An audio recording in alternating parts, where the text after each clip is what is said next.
देखिए, हरियाणा में बीजेपी की जीत और कांग्रेस की हार के बाद नया सवाल खड़ा हुआ है। और सवाल ये कि क्या पहलवानों की धरती ने बंटवारे की राजनीति को धूल चटा दी, धोबी पटका दे दिया। सवाल ये भी है कि क्या हरियाणा के दंगल में मिली हार का खामियाजा अब कांग्रेस को महाराष्ट्र से यूपी विधानसभा उपचुनाव तक भुगतना होगा। आज पीएम मोदी वर्चुअली महाराष्ट्र में 7,600 करोड़ रुपए से ज्यादा की विभिन्न विकास परियोजनाओं की आधारशिला रख रहे थे और फिर लोगों को उन्होंने संबोधित किया। अपने संबोधन में पीएम मोदी ने महाराष्ट्र की जनता को संदेश देते हुए कांग्रेस पर जमकर हमला बोला।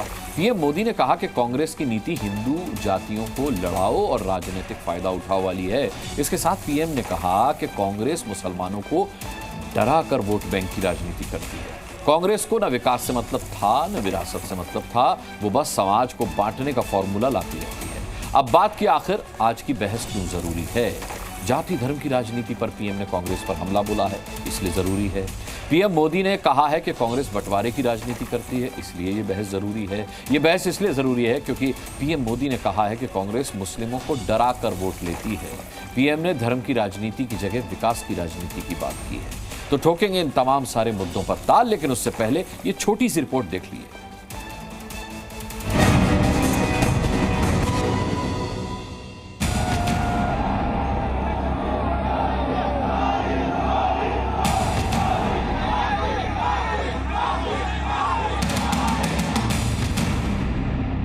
कांग्रेस हमेशा बांटो और सत्ता पाओ के फॉर्मूले पर चली है। हम जोड़ने की बात करते हैं, हम आत्मीयता की बात करते हैं, हम मोहब्बत की बात करते हैं। कांग्रेस का फॉर्मूला साफ है कि मुसलमानों को डराते रहो, उनको भय दिखाओ, उनको वोट बैंक के कन्वर्ट करो। इस समाज में नफरत फैलाने का, मंच से खुलेआम लोगों के कपड़ों से पहचाने जाने का, शमशान कब्रिस्तान करने का, मुजरा मंगलसूत्र करने का काम इस देश में किसने किया है? प्रधानमंत्री जी ने।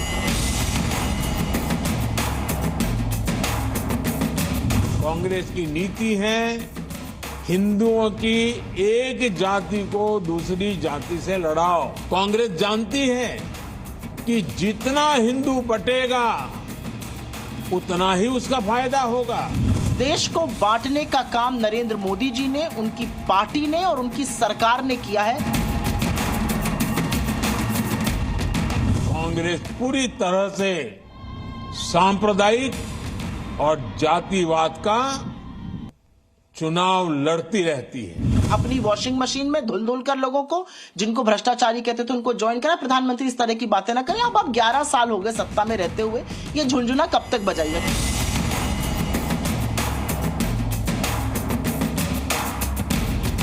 कांग्रेस भारत के सर्वजन हिताय, सर्वजन सुखाय की भावना का दमन कर रही है।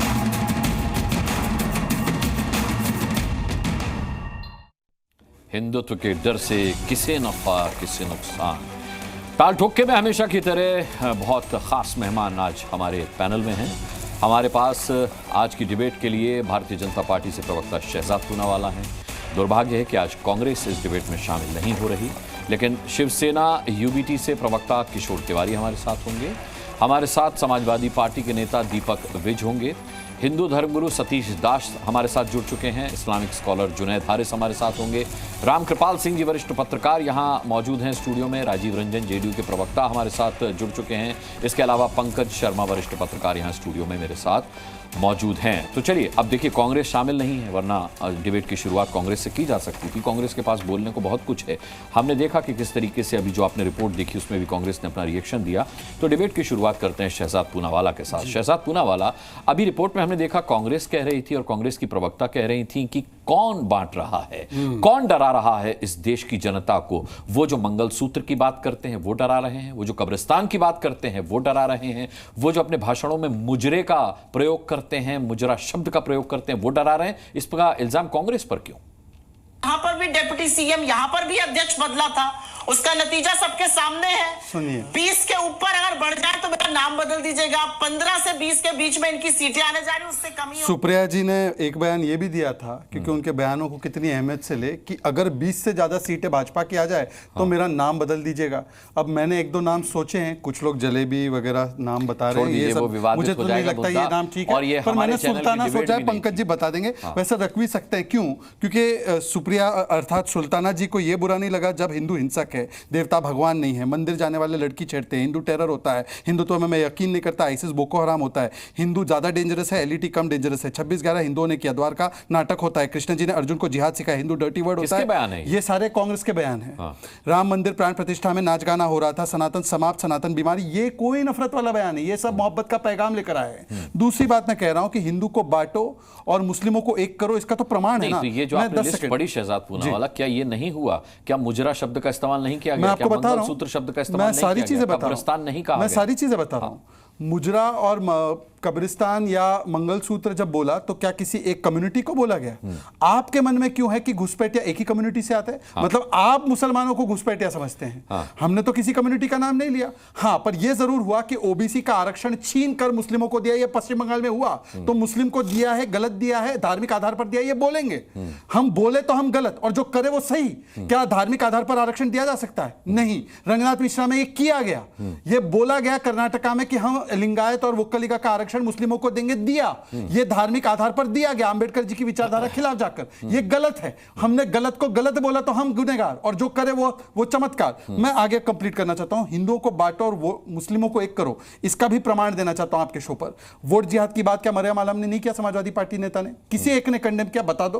परंतु अगर प्रधानमंत्री मोदी, योगी आदित्यनाथ जी या सरसंघचालक जी बोले कि हिंदू समाज को एक होना है, तो वो गलत है, वो सांप्रदायिक है। और हिंदू की परिभाषा क्या है? सुप्रीम कोर्ट के हिसाब से हिंदू की परिभाषा है जो भी इस जीवन शैली में विश्वास रखता है। ये तो हिंदुत्व की और हिंदू की परिभाषा सुप्रीम कोर्ट ने की है। आखिरी बात मैं केवल इतना कहना चाहता हूं, क्योंकि मैं खुद पसमानदा हूं, मेरा ओरिजिनल सरनेम जमादार है। मुझे बता दो कि हलाल खोर को अशरफ अपनी मस्जिद में घुसने नहीं देता, अशरफ अजराफ और अजराल को घुसने नहीं देता, पानी साथ में पीने नहीं देता, उनके साथ शादी नहीं करता, सोसाइटी में रहने नहीं देता। जो पठान, शेख, रिजवी, मिर्जा, खान, सैयद है, वो अंसारी, मंसूरी, कुरैशी, भटियारा, जमादार, हलाल खोर, धोबी, घोसी, मोची, जमादार किसी को आने नहीं देते। इसके ऊपर जिनके साथ आज भी अस्पृश्यता जैसा व्यवहार होता है, मुस्लिम समाज में जो जातिगत, जाति तो नहीं है टेक्निकली पर जातिगत ही है इस प्रकार से वो भेदभाव होता है। एक बार कांग्रेस ने बोला हो कि हम इसके खिलाफ है, एक बार कांग्रेस ने बोला हो कि हम लोग इसके खिलाफ भी आंदोलन करना चाहते हैं? नहीं बोलेंगे, क्योंकि मुस्लिमों को एक करना है डराकर, हिंदुओं का डर दिखाकर, और दूसरी ओर हिंदुओं को जातियों में बांटना है।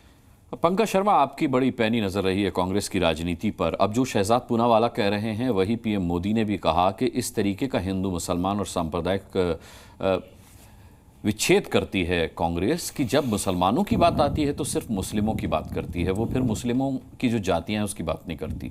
लेकिन जब हिंदुओं की बात आती है तो हिंदुओं की चर्चा की शुरुआत हिंदुओं की जातियों से करती है कांग्रेस। देखिए, समुदायों में बांटने का काम इस देश में 99 साल से राष्ट्रीय स्वयंसेवक संघ कर रहा है, हिंदू और मुसलमान में। 73 साल से भारतीय जनसंघ कर रही, 44 साल से भारतीय जनता पार्टी कर रही है। और समुदायों में जिस तरह से पिछले 10 वर्ष में ध्रुवीकरण किया गया, सामाजिक ध्रुवीकरण, उससे बड़ा पाप क्या हो सकता है? हिंदू समाज में जातियां शुरू से एक सच्चाई रही हैं। मुस्लिम समाज में जातियां सच्चाई मुस्लिम नहीं? समाज में भी जातियां सच्चाई रही हैं, और मुस्लिम समाज की जातियों के बारे में भी बात होती है। कांग्रेस ने मुस्लिम समाज के जो पिछड़े वर्ग हैं उनके बारे में भी बार बार बात की है। और उन पिछड़ी जातियों के लिए जो मुस्लिम समाज की हैं, कांग्रेस की राज्य सरकारों ने, केंद्र सरकारों ने कई तरह की योजनाएं, कई तरह के कल्याणकारी कार्यक्रम शुरू किए, उनको अलग से लाभ मिले, इसकी शुरुआत की गई। तो ये जो सामाजिक ध्रुवीकरण की राजनीति चल रही है, खासकर पिछले 10 वर्षों से, और जैसे अभी जिक्र किया, आपने भी किया कि श्मशान, कब्रिस्तान वगैरह वगैरह, अब कौन अपना नाम सुल्ताना रख ले, कौन अपना नाम कुछ और रख ले, इस तरह की बातों में पड़ने के बजाय हमारे सामाजिक सरोकार ये होने चाहिए कि कोई भी राजनीतिक दल विभाजन की राजनीति नहीं करे और खासकर सामाजिक विभाजन की राजनीति नहीं करे। जातिगत विभाजन की राजनीति भी नहीं होनी चाहिए। लेकिन ये शुरुआत इसका राजनीतिक फायदा उठाने की जो जोर शोर से कोशिश पिछले 10 वर्षों में हुई है वो पूरे देश ने देखी है। 99 कहिए ना फिर आप अपनी बात। तो मैं 99 तो कह ही रहा हूँ।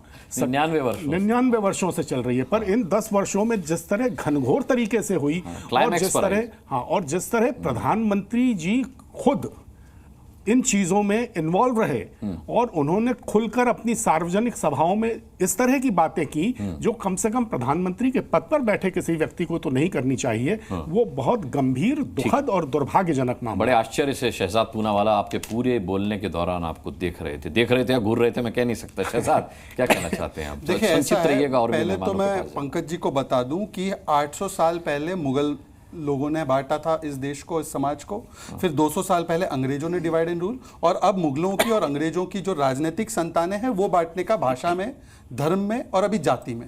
जाति पे इतना कमिटेड विचारधारा थी तो नेहरू जी ने क्या लिखा था जाति पर और आरक्षण पर? 61 में कहा था कि ये तो सेकंड क्लास बनाता है और रोक दी जाए इसको। 80 से 90 में इंदिरा जी और राजीव जी ने क्या बोला था? बुद्धुओं को इसका फायदा मिलेगा, और उन्होंने मंडल का विरोध किया था। मैं उसमें नहीं जाना चाहता। 2004 से 14 के बीच में भी क्या क्या किया वो जाना नहीं चाहता। मैं 2 बातें रखना चाहता हूं। एक तो राहुल गांधी और कांग्रेस पार्टी क्या कहती है? मुस्लिमों को हम रिजर्वेशन देंगे, जो कि अंबेडकर जी की विचारधारा के खिलाफ है। ये अभी मान रहे हैं ना कि मुस्लिम में भी पिछड़ा वर्ग होता है। तो कभी राहुल गांधी के मुख से एक स्टेटमेंट कि पसमानदा मुसलमान को मिले या पसमानदा को मिले। हिंदुओं में तो बोलते हैं ना कि पिछड़े को मिलना चाहिए, ये 5% को नहीं, ये 90% को या 80% को मिलना चाहिए। ऐसा क्लासिफिकेशन, स्ट्रेटिफिकेशन जब मुस्लिमों में है, खुद मान रहे हैं, तो एक स्टेटमेंट उन्होंने पसमानदा के लिए बोला हो, जो गरीब समाज है उसके लिए बोला हो, वो बोलते सारे मुसलमान एक हो जाओ, उनको रिजर्वेशन दर के आधार पर। दूसरी बात, हम तोड़ने की बात करते हैं, ये तो जोड़ने की बात करते हैं। यूसीसी तो जोड़ने वाला है, अंबेडकर जी और नेहरू जी ने ही संविधान में डाला था। बोलो यूसीसी के साथ है कांग्रेस, यूसीसी के विरोध में। 3 तलाक का कानून तो सुप्रीम कोर्ट ने बोला था सब महिलाओं के लिए एक कानून होना चाहिए ना। सेक्शन 125 सीआरपीसी का एक कानून सबके लागू हो। कांग्रेस ने विरोध किया, इसका स्वागत किया। इसका पानी पी लीजिए आराम से। अच्छा, आप पूछ रहे हैं उनसे, पंकज जी से आप जवाब चाहते हैं? पंकज जी से ही पूछेंगे। और कांग्रेस तो आई नहीं। कांग्रेस तो मैं दूरबीन से देख रहा हूँ, हरियाणा में भी गायब हो गई, जम्मू में भी गायब हो गई। अच्छा, जम्मू में भी बहुत इंटरेस्टिंग है। वहां पे हमने शगुन परिहार को टिकट दिया। शगुन परिहार आतंकवाद से जो लड़ी है वो बेटी जीती, और इनके कैंडिडेट उठा के देख लीजिए कि किस किस को वो दे रहे थे। पंकज जी आप जवाब देना चाहेंगे? आगे बढ़ूं। देखिए, मैं तो कह रहा हूं ना कि मुसलमानों को हिंदुओं से डराकर इस देश में हिंदुत्व का एक ऐसा आंदोलन शुरू किया, हिंदूपन तो पीछे रह गया, और कट्टर हिंदुत्व इतनी तेजी से लागू हुआ कि पूरा एक समुदाय, पूरा अल्पसंख्यक समुदाय इस वक्त कितना सहमा हुआ और डरा हुआ अपने को महसूस कर रहा है। का फायदा कहां हुआ बीजेपी को पंकज जी? अयोध्या हार गए, बद्रीनाथ हार गए, और आप देख रहे हैं जम्मू कश्मीर में भी आशातीत सफलता नहीं मिली। हालांकि अगर देखा जाए 10 साल के बाद वहां चुनाव हुआ है, वोट परसेंटेज को देखा जाए तो जरूर बीजेपी क्रेडिट ले रही है। लेकिन जिस तरीके से लोग सीटें पूछ रहे हैं, ये पूछ रहे हैं कि भाई सरकार तो बीजेपी की नहीं बनी, उस हिसाब से बीजेपी को फायदा नहीं हुआ। बहरहाल आगे बढ़ते हैं, किशोर तिवारी जी का रुख करते हैं, क्योंकि अब मैं जो हूं महाराष्ट्र पर आना चाहता हूं। 7,600 करोड़ की परियोजनाओं का लाभ महाराष्ट्र को मिला है आज प्रधानमंत्री के द्वारा। लेकिन सवाल यह है किशोर तिवारी जी कि प्रधानमंत्री के भाषण का कितना असर होने वाला है महाराष्ट्र विधानसभा के आगामी चुनाव में आपके हिसाब से?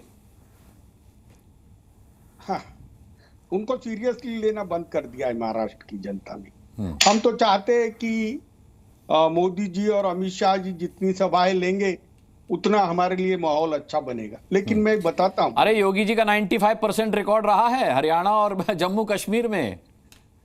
ऐसे मत बोलिए। महाराष्ट्र ये संतों की भूमि है। यहाँ पर ऐसी बातें नहीं की जाती। यहाँ बड़ा सामंजस्य है। मैं एक बात बताता हूँ। देवेंद्र फडणवीस जी ने अमरावती, धुले और बंबई की सीटों का लोकसभा में वोट जिहाद हुआ ऐसा कहा था। लेकिन उसके पहले के दोनों चुनाव में वहां बीजेपी बहुत भारी मत से जीती थी। मैं बता रहा हूं, मैं शहजाद को भी पूछना चाहता हूं कि शहजाद जी ऐसा क्या हुआ कि पिछले 14 और 19 में आपको वोट दे दिया, वही समाज इस वक्त एक संग होके आपके खिलाफ चला गया। यानी कुछ तो असर था ना। मंगलसूत्र का, वो भैंस का, ये सब चीजें किसने नहीं बोली। मैं पंकज जी की इस बात से सहमत हूं कि मोदी जी चुनाव के रंग में आ गए, अब वो हिंदू मुसलमान जाति वगैरह करने लगेंगे। लेकिन मैं अनुराग एक बात बताता हूं जी कि सारे संसाधन, सारे संपत्ति के अधिकार अगर 2% हिंदुओं के पास रह जाए और 98% हिंदू वंचित रह जाए और आजादी के ये 75 साल के बाद भी वही परिस्थिति रहे, तो उनके लिए बात करने वाले लोग चाहिए। SC, ST, OBC बीजेपी से दूर चले गए। और शहजाद, आपको आदिवासी बहुल इलाके में महाराष्ट्र में वोट नहीं मिले, SC ने वोट नहीं दिए, OBC ने नहीं दिए, मराठों ने नहीं दिए। इसका मतलब तुमको हिंदू भी नकार रहे और मुस्लिम तो सरे से नकार रहे। लेकिन वो सबका साथ सबका विकास, उस वजह से जो लोग दूर नजदीक आए थे वो मोदी जी की वाणी से और धर्म द्वेष से दूर चले गए। अरे हरियाणा के चुनाव नतीजों से वाकिफ नहीं है क्या आप जो कह रहे मोदी जी से वोटर दूर चले गए? हरियाणा में भी यही कहती थी कांग्रेस। देखो अनुराग मेरी बात सुनो। 5 सांसद चुन के आए थे लोकसभा में। हाँ। बीजेपी के 46 सीटों पे लीड था उनका, और कांग्रेस के 5 सांसद चुन के आए थे। हाँ। उनका 40-42 में लीड था। अब कांग्रेस ने अपनी गलतियों से कुछ सीटें खोई, बीजेपी ने 7-8 सीटें ज्यादा ले ली, तो क्या फर्क पड़ा?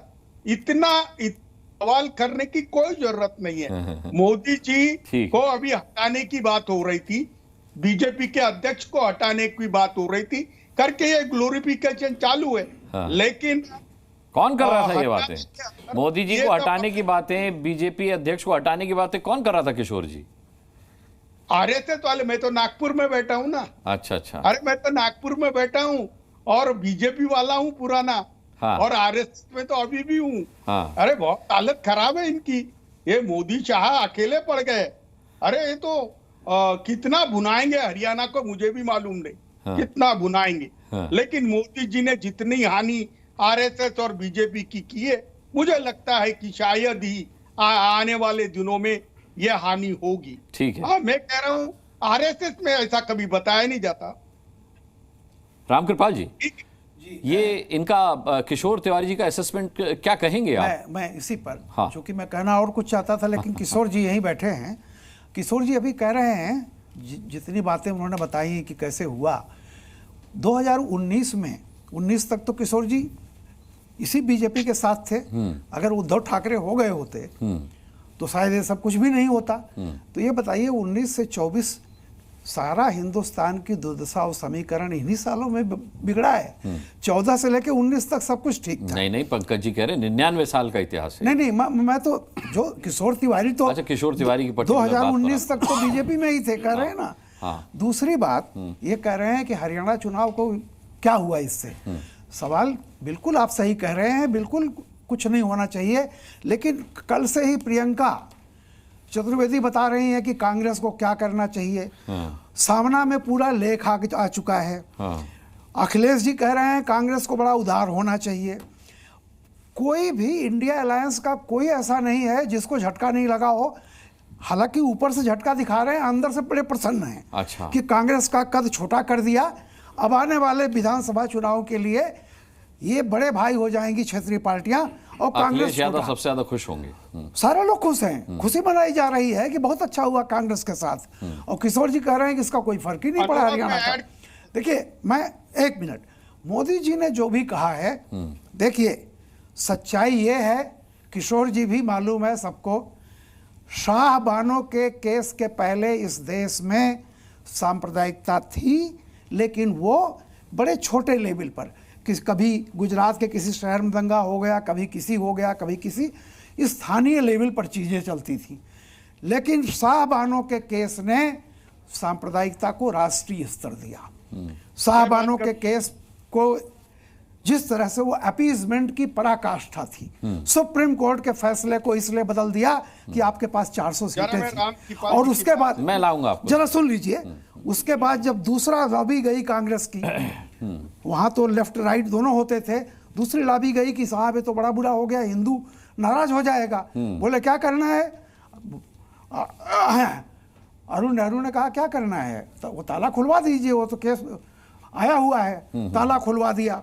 उसके बाद बाकायदा एनडी तिवारी और बूटा सिंह को भेज के कहा जाइए वहां शिलान्यास करवाइए। ये सब हुआ। तो शुरुआत तो देखिए यहां से हुई थी, और जो बीएचपी का आंदोलन या जो कुछ भी है वो एक्शन के बाद का रिएक्शन रहा है। ठीक है। तो ये जो कहना है अपीजमेंट, इस देश में एक सिंपल राजनीति चली जाती थी कि 20% का ख्याल रखो, ये जो बाकी 80% है ये तो बटेगा। ये तो जातियों में है, कुछ उधर जाएगा, कुछ इधर जाएगा, कुछ हमारे पास आ जाएगा।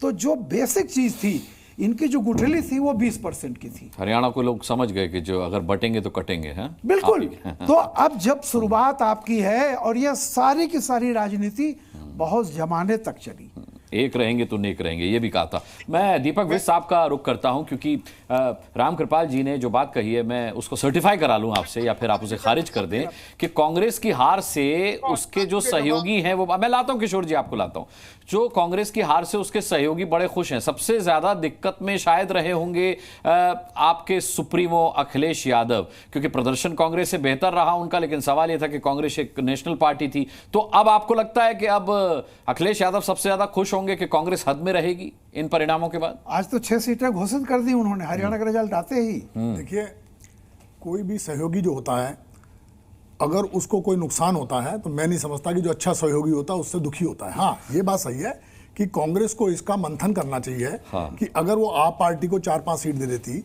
हाँ। अगर वो समाजवादी को 2 सीटें दे देती, तो मेरा मानना है कि शायद हरियाणा का रिजल्ट चेंज हो जाता। कोई 7-8 सीटें ऐसी रही जहां पे क्या कहते हैं, अगर आप पार्टी को ये दे देते तो शायद वो सीटों को ना हारते।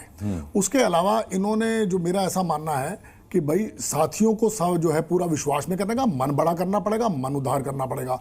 अभी आप देखिए, अभी आपने कहा था कि योगी जी का जो है 95% रिजल्ट रहा, तो उत्तर प्रदेश में उनका रिजल्ट 95% तो नहीं रहा। उत्तर प्रदेश में तो उनका जो रिजल्ट है वो करीब मेरे ख्याल से 30 या 35। अरे उत्तर प्रदेश के तो वो मुख्यमंत्री हैं ही नहीं, तो फिर 33 जीते ना लोकसभा।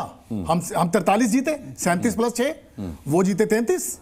ये भी तो आप देखिए ना, वो भी तो, उसके भी तो आपको जिक्र करना पड़ेगा। हाँ। और विधानसभा में भी देखिए, हम 45 से 125 पे पहुंचे, और वो कहां पहुंचे? उनका तो ग्राफ लगातार डाउन जा रहा है। ये बात सही है कि उनका ग्राफ डाउन करने में मोदी जी का और शाह का भी हाथ है, क्योंकि वो शाह जी चाह रहे हैं कि 2029 में मैं प्रधानमंत्री बन जाऊं, तो उन्हें पता है कि उनका कंपटीशन होना योगी से, तो वो योगी को डाउन करने के लिए लगातार कोशिश कर रहे हैं। तो वो जो कोशिश कर रहे हैं उसमें वो 2 बार तो कामयाब हुए, थोड़े थोड़े आगे देखिए। अभी हरियाणा में आप देखिए, हरियाणा में जो जीत है वो जीत है सैनी और खट्टर की। सारा श्रेय ले लिया। कल वहां पे आप देखिए फूल बरसाए जा रहे हैं किसके ऊपर? मोदी जी पे। मोदी जी ने करी केवल मात्र वहां 4 रैलियां। आप ये देखो, आप केवल मात्र 4 रैलियां करी, और पूरी उत्तर प्रदेश अपना पूरा जो है बीजेपी का बड़ा दिल्ली में बैठा हुआ सब पहले से मान के हरियाणा हार रही है, करने दो यार, ये सैनी यो खट्टर जो कर रहे हैं, इनको टिकट बांटने दो, इनको देखने दो, बाद में इन पे कर देंगे। और वहां पे भी देखिए जो बांटने वाली बात थी, अब उस पर कहता हूं जाट वर्सेस अदर कर दिया। नॉर्थ ईस्ट में ईसाई वर्सेस हिंदू कर देते हैं। चले वो छोड़िए, दीपक जी बताइए, अखिलेश यादव ने राहुल जी को ये सलाह नहीं दी होगी क्या कि 2 सीटें हमें दे दो, कुछ सीटें आप केजरीवाल को दे दो, तो हरियाणा के नतीजे कुछ और हो सकते हैं? ये मंथन हुआ तो होगा, आपकी सहयोगी पार्टी है। देखिए वो मंथन करेंगे, चिंतन करेंगे, आगे मेरा मानना ठीक रहेंगे। अभी उत्तर प्रदेश में 10 सीटों का उपचुनाव है। हाँ। 6 हमने डिक्लेयर कर दी है। हाँ। हम उनको 2 देने को तैयार है। बाकी देखिए किस पे क्या फैसला होता है, क्या मानते हैं क्या नहीं मानते हैं। हाँ। वो तो उनका विषय है ना। हाँ। मैं जो बात कर, अभी आप देखिए नॉर्थ में हिंदू मुस्लिम कर दिया, हरियाणा में जाट वर्सेस अदर कर दिया, नॉर्थ ईस्ट में ईसाई वर्सेस वो कर दिया हिंदू।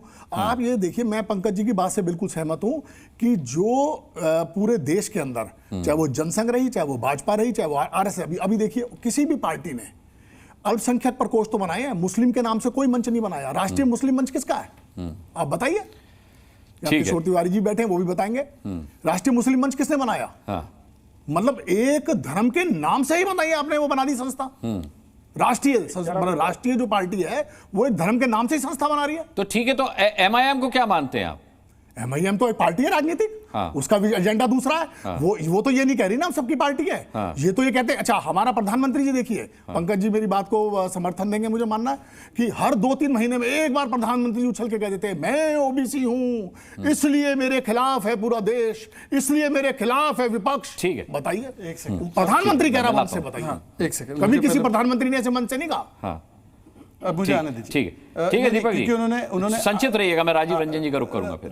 देखिए ऐसा है कि उन्होंने आरएसएस की एक जो इकाई है उसके ऊपर उन्होंने टीका टिप्पणी की। इनके इंडिया अलायंस में IUML, इंडियन यूनियन क्या है, एम से बोलो, हमारे साथ मुस्लिम लीग हमारे अरे साथ भाई आप बीच में अब बोलना नहीं है, अब एक एक करके बात करें। अनुराग जी मैंने एक भी बात नहीं बोला। अनुराग जी नहीं, एक सेकंड अनुराग जी कृपया करके मेरे संरक्षण दीजिए, मुझे मेरे समय पर, किसी के बीच में नहीं बोला, अपने समय पे ना। दीपक जी अपने अपने समय पर, आपकी बात हो गई। नहीं नहीं दीपक जी अपने अपने समय पर होगा। आपको मेरी बात गलत लगे नोट करके लिखिए, मैंने भी 6 पॉइंट नोट किए, आपको तरीका सीखना होगा।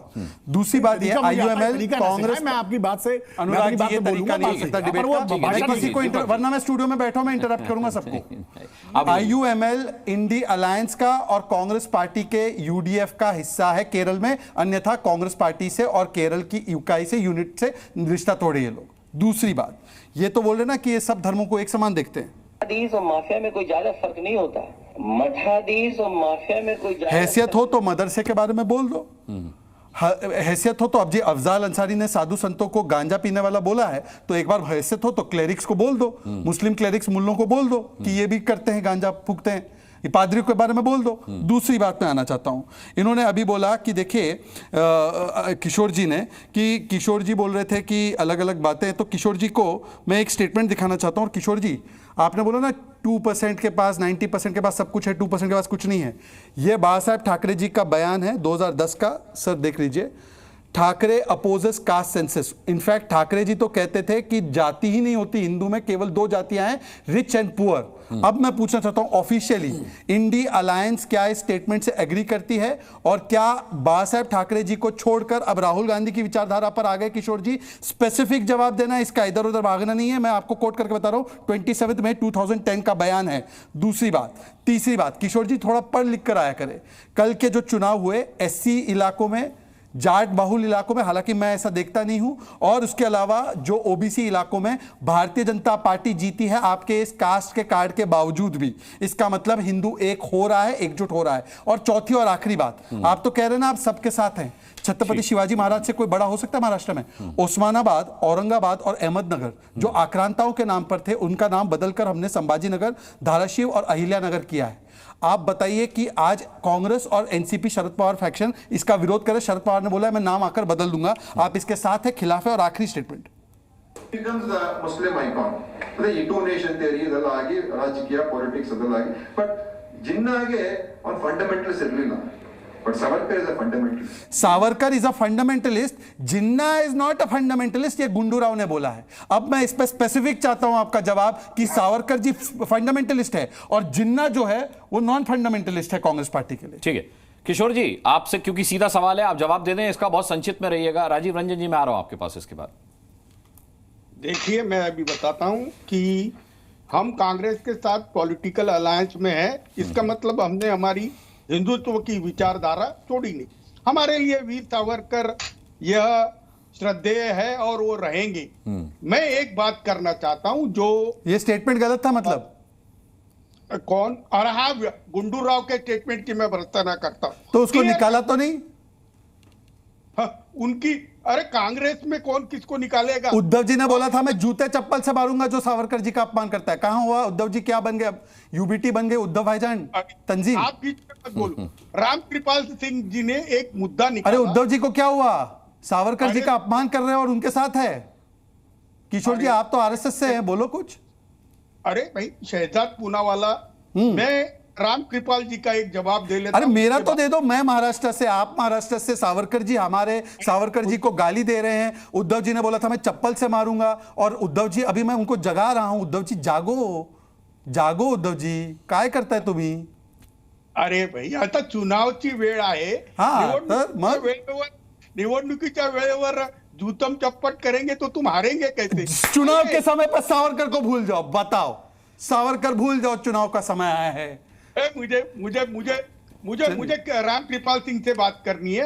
राम कृपाल सिंह जी, एक आप बात कही आपने जो बहुत ही मुद्दे की थी कि 40% वोट बीजेपी को मिले, 40% वोट कांग्रेस को मिले, 4 वोट चले गए और हमसे 2% वोट लेके चले गए। ये बचे हुए 10 वोटों में से 2 वोट आम पार्टी वाले, 2 बीएसपी वाले ले गए। लेकिन बीएसपी वैसी रहती, लेकिन आम को कांग्रेस साथ में ले ली थी तो परिस्थिति बदल जाती थी। तो इतना कुछ बदला नहीं है। राम कृपाल जी, महाराष्ट्र के अंदर महाविकास आघाड़ी इंटैक्ट है और कांग्रेस यह मेजर पार्टी है, लेकिन सारे चुनाव उद्धव ठाकरे के नेतृत्व में होंगे और हमारा लक्ष्य अरे मतलब हद कर दी आपने। कांग्रेस की पीठ सहलाते हुए आप अपना कैंडिडेट आगे बढ़ा रहे हैं, ये बहुत अच्छी, ये इसे कहते हैं खाटी राजनीतिज्ञ। अब देखिए आपकी जो उम्र है ना, आपने जिस स्तर की राजनीति सीख ली है, ये उस वरिष्ठता की पहचान है आपकी, जो आप बिल्कुल जलेबी वाली बातें कर रहे हैं। जलेबी याद आ गई मुझे। राजीव रंजन जी, लेकिन ये मोदी जी पर जो इल्जाम लगे हैं, अब आप एक घटक दल होते हुए, एक सहयोगी पार्टी होते हुए बेहतर बता पाएंगे, क्योंकि देखिए जो कांग्रेस के साथी दल हैं वो कांग्रेस को आत्ममंथन की सलाह दे रहे हैं। कुछ इस तरीके की सलाह आप देंगे क्या मोदी जी को, जिस तरीके की आलोचना यहां पर हो रही है? देखिए, सबसे पहली बात तो है कि अगर देश में 2 राज्यों के चुनाव को हम देखें, अब देखिए सबसे पहले तो टेक्निकल टीम को बोलिए। अच्छा, एक को दूर करवाता हूं लगातार, मैं अपनी बात जारी रखता हूं जी।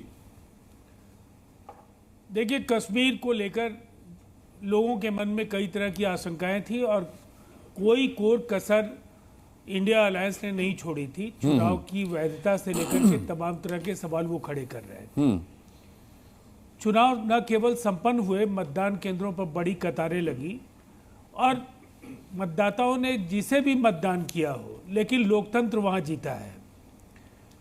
अब दूसरी तरफ अगर हरियाणा को लेकर देखें तो निसंदेह शासन के 2 मॉडल्स थे, 2004 से 14, 14 से 24, और जनता ने इन दोनों को तुलनात्मक तौर पर जांचा परखा और जो सही फैसला था वो उन्होंने न केवल चुनाव जिताने का काम किया, जो पिछले विधानसभा चुनाव में भारतीय जनता पार्टी की सीटें थी उनमें एक बड़ा इजाफा करते हुए यह स्पष्ट तौर पर जता दिया कि नरेंद्र मोदी जी के करिश्माई नेतृत्व में हरियाणा की जनता का यकीन है। अब इसके बाद जो इसके साइड इफेक्ट्स हैं, इंडिया अलायंस को मैंने पहले भी कहा है, जिस समय हम लोग भी निकले थे तो कोई समन्वय तो नहीं था, और एक बार फिर दिखा है कि अगर हर राज्य में एक दूसरे के खिलाफ लड़ना है, एक दूसरे को गालियां देनी है, चाहे वो आप पार्टी के साथ पंजाब में लड़ रहे हो, उसके बाद फिर हरियाणा में लड़ रहे हो।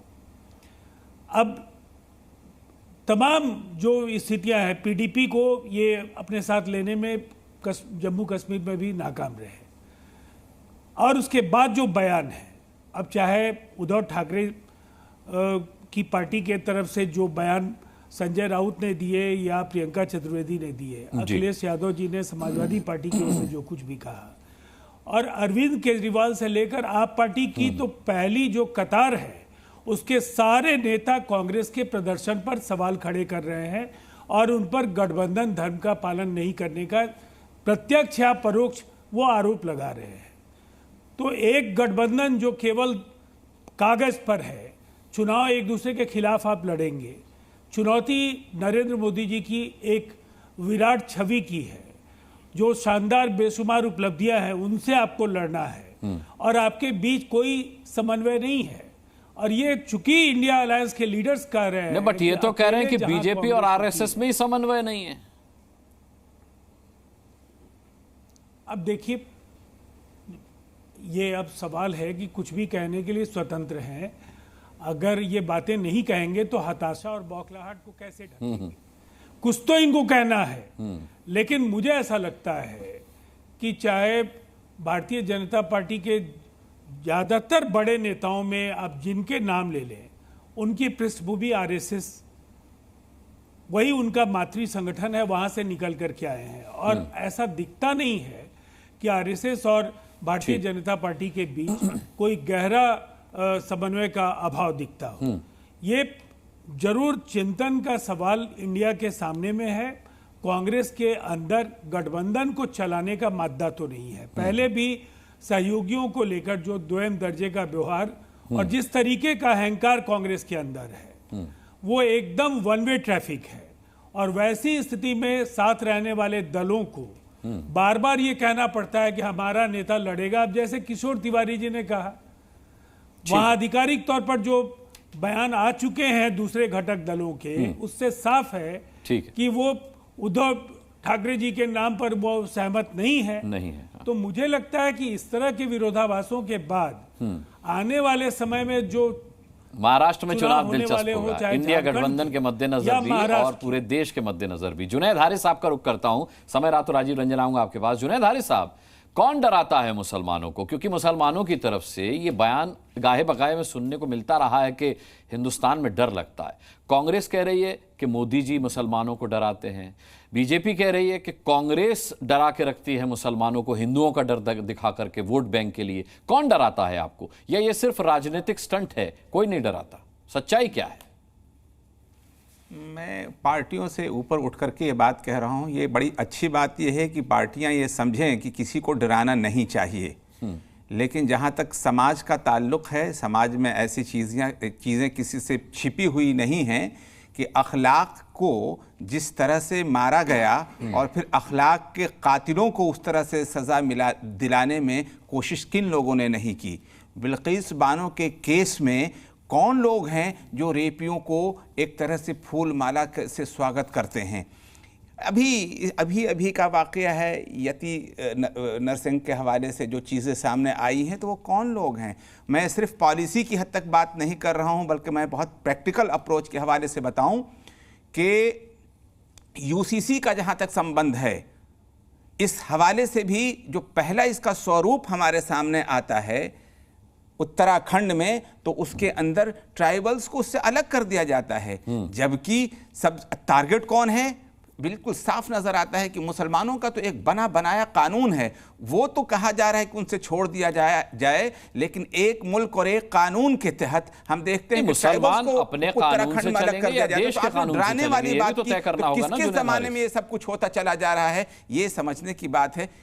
लेकिन फिर भी मैं इस बात को मैं ज़रूर कहूँगा कि अगर मोदी जी इस बात को कहते हैं तो कि कांग्रेस के ज़माने में ये सब कुछ हो रहा है, तो मैं ज़रूर ये वेलकम कहता हूँ कि ये जो उनकी कथनी है, अपने ज़माने में उसके अकॉर्डिंग मुसलमानों के साथ भेदभाव ना करें, और कॉन्स्टिट्यूशन ने जिस तरह से सबको आज़ादी दी है उस तरह से सबको एक साथ ले चल। मैं सतीश दास जी से भी कमेंट लेना चाहूँगा। सतीश दास जी, आपको क्या लगता है किसके साथ भेदभाव हो रहा है, मुसलमानों के साथ या हिंदुओं के साथ, और कौन कर रहा है ये भेदभाव?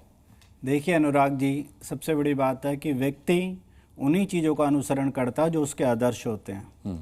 कांग्रेस और उनके लोग उसी चीज़ों का अनुसरण करते हैं कि फूट डालो राज करो की नीति। और उसके बाद जो महानायक जिन्होंने सामाजिक समस्या का सबसे बड़ा संदेश दिया, भगवान श्री राम, उनके अस्तित्व पर ये सवाल उठाने वाले आज एकता की बात करते हैं। और रही बात कि जो खान साहब ने बोला कि मुसलमान भयग्रस्त है, अभी तो भयग्रस्त हिंदू था जिसको एक डर लगता था बिल्कुल ही। आज जो नारे यति नरसिंह जी ने जो बोला, मैं उस विषय पे नहीं जाऊंगा, लेकिन उसके एवज में जो उस समय प्रोटेस्ट हो रहे हैं उसमें कौन से नारे लग रहे हैं कि गला काटने वाली बातें हो रही हैं। तो भय का माहौल कौन मना रहा है? डरना किसको चाहिए, जिसका गला काटा गया या जिसने कमेंट दिया? तो डर तो हिंदुओं के अंदर था, लेकिन आज एक जागृति की बात हो रही है तो उनको ये डर नजर आ रहा है। बस मैं इतनी बात कहना चाहूंगा। ठीक है शहजाद पूनावाला, अब सवाल ये उठता है कि कांग्रेस मुसलमानों को बांट रही है, कांग्रेस मुसलमानों को डरा रही है, कांग्रेस मुसलमानों को नहीं बांट रही है। हाँ। कांग्रेस मुसलमानों का वोट का डर दिखाकर बांट रही है, ये नहीं, वोट जिहाद कराकर उनको एक कर रही है। लेकिन कांग्रेस है कहाँ? है तो आप ना सरकार में, सरकार तो आपकी है। तो कांग्रेस डर दिखाए, कांग्रेस डराए, कांग्रेस फूट डाले, उससे क्या फर्क पड़ता है? बीजेपी इतनी डरी हुई क्यों है कि कांग्रेस को निशाने पर रखती है और ये भी कहती है कांग्रेस है नहीं, कांग्रेस का सुपड़ा साफ हो गया। जिसका सुपड़ा साफ हो गया गया, उससे इतना डर कैसा आपको? साहब ऐसा है कि मुगल कितने थे जब उन्होंने देश पर हमला किया और आक्रांता आए, कितने थे? मुट्ठी भर थे। देश तो बहुत बड़ा था, पर चंद मुट्ठी भर लोग और कुछ जयचंदों ने ही हमें 1000 साल की गुलामी दी ना। तो ये संख्या पर आधारित नहीं है या किस स्थिति में आधारित नहीं है, मंशा पर आधारित है। कांग्रेस आज उन जयचंदों की तरह, मैं 2 उदाहरण देता हूं, पूरी डिबेट निकल गई। अब मौलाना से पूछिए, ये यूसीसी के नाम पर तो विरोध करने लगे। क्रिमिनल कोड एक नहीं है इस देश में, पर सिविल लॉ अलग चाहिए, अपना स्पेशल स्टेटस चाहिए, और यही भड़काकर मुसलमानों का वोट जिहाद कराना है। और इनसे पूछ लीजिए, अहमदिया को मुसलमान मानते हैं क्या? मौलाना से पूछ लीजिए। और इतने सारे सेक्ट्स हैं मुस्लिमों में, पर उनकी कभी एक बात नहीं करेंगे, पर हिंदुओं को बांट बांट कर अलग करेंगे, क्योंकि बटेंगे तभी तो वोट बैंक के हिसाब से घटेंगे, और वोट बैंक को एक करना। और दूसरी बात मैं कहना चाहता हूं, अभी उन्होंने नाम गिनवाए, खेताराम भील का नाम पता है आपको? अंकित शर्मा पता है आपको? दिलबर नेगी पता है आपको? नहीं पता होगा। मुस्लिम भीड़ ने इकट्ठा होकर उनको मार दिया, उसको आप लिंचिंग मुस्लिम द्वारा नहीं बोलोगे। लॉ एंड ऑर्डर की घटना को किस प्रकार से बड़ा बनाना है। और आखिरी बात मैं पूछना चाहता हूं, फिर से एक बार एक ही पूछना चाहता हूं कि एक बार किशोर तिवारी जी बता दें कि उद्धव जी ने अपने नेतृत्व को स्थापित करने के लिए इतना बड़ा कॉम्प्रोमाइज कर दिया, सावरकर जी का इतना बड़ा अपमान, और उद्धव सेना वाली पार्टी बोलती है हम उसको भूल जाएंगे, चुनाव है। इस पर आपका स्टैंड क्या है? अभी तक आपने एक लाइन का कमेंट किशोर तिवारी जी, बस एक लाइन का कमेंट, इतना ही समय। नहीं, सावरकर पर यह बार बार पूछते हैं, तो मैं राजीव रंजन जी ने जो कहा वो दुरुस्त दुरुस्त है। अगर आप मिनिमम कॉमन प्रोग्राम में कांग्रेस के साथ है, तो कांग्रेस ने हमें। अच्छा, कांग्रेस के साथ आप हैं, आपके साथ कांग्रेस है, पहले ये तो तय कीजिए।